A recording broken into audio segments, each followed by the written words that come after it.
suñu bokk internet bi yaa ngi ci Warkha TV soo bañee suñuy théâtre reportage divertissement wala actualité di la raw da ngay daal di abonné ci chaîne bi daal di cliquer ci cloche de notification bi su ko defee nag daal di toog lépp lu ñu dugalee di nga njëkk see jot ndax Warkha TV mooy la chaîne qui nous rapproche.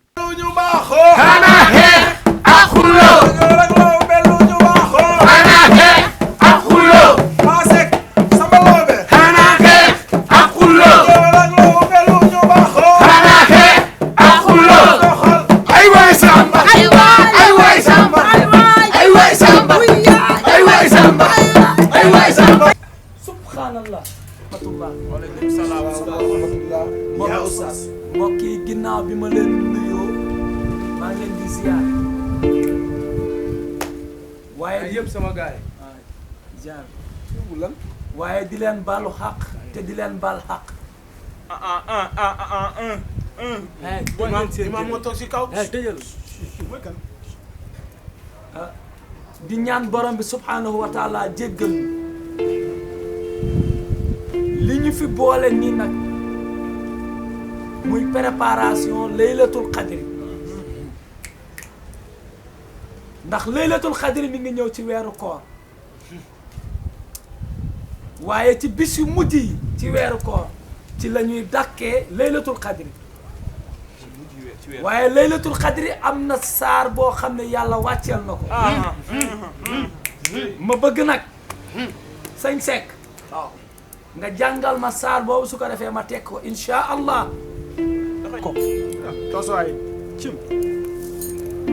bismillahi rahmaani rahim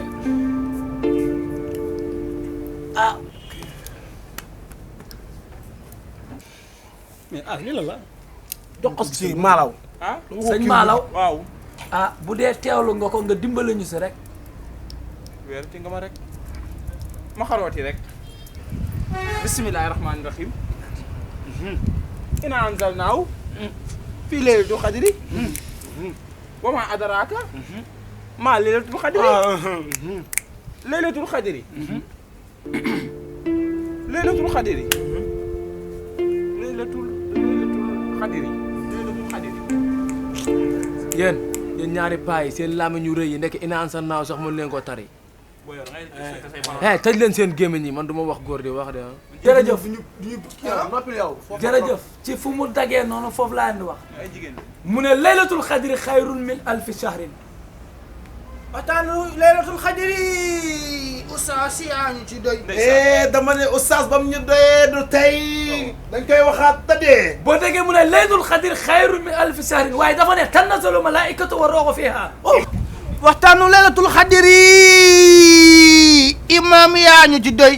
bala neex imam bam ñu doyee tey ba tax ba sekk ak paalaw be jësi ko indi ko fii pour mu waxtaanal ñu waaw mu ne tanazzalu malaikatu wa ruuhu fiha bi izni rabbihim min kulli amrin salaamun hiya hatta matla'il fajri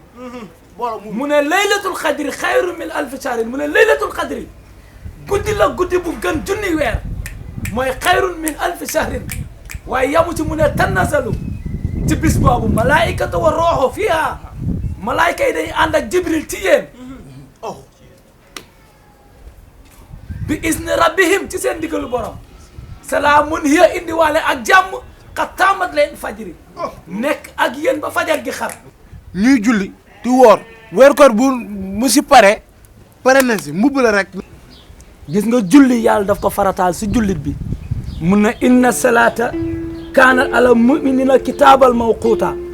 mu ne julli dama kaa farataal ci jullit bi waaye mu def ko ci waxtu bi ki nga xamante ni nag xataa du julli ba weeru koor ñëw muy julli duñu ne baaxul baax na naam waaye li gënal borom bi mooy mu continuer imam xanaa ma laaj rek xam naa ni li may laaj arrangé na waaye arrangé waale na passé ki muy toog ma damay laaj imam weeru koor ba xam sëy si guddi dagan na wala daganul ndax man sonn naa trop weer bi tàmbalee ba tey maa ngi nii toog nii nga sëy ak moom balaa fajar gi su ko defee balaa fajar gi di nga mën a jug sangu préparé fajar gi jot nga julli may nañ ko nag borom soxna yi waaw waaye ku amul soxna moom laa taqarabu la bul laal bul jege. waa oustaz man de damay lay laaj ndax 15 dagan na ci koor. soxna si jërëjëf ci laaj bi ah ñu ngi la ci sant di la gërëm 15 bi nga laaj ndax baax na ci weeru koor wala baaxul dafa araam wala dafa dagan loolu dafa araam tifaaxan. sa njaboot woor ba ngoon jot nga war leen a jox ndogu nga dem di ko jox ca àll ba ndax dagan na. bi ci njëkk mooy wayjur bu ne sàmm nga te bu ëllëgee dinañ la laaj ana naka nga doon sàmmee sa njaboot yàlla moo ko wax. waaw oustaz man dama doon laaj woor ba ngoon jot nga toog sa buntu kër xale bi jën bi sol lu gàtt romb la nga koy xool. kooku dog na ca dog yu njëkk ya.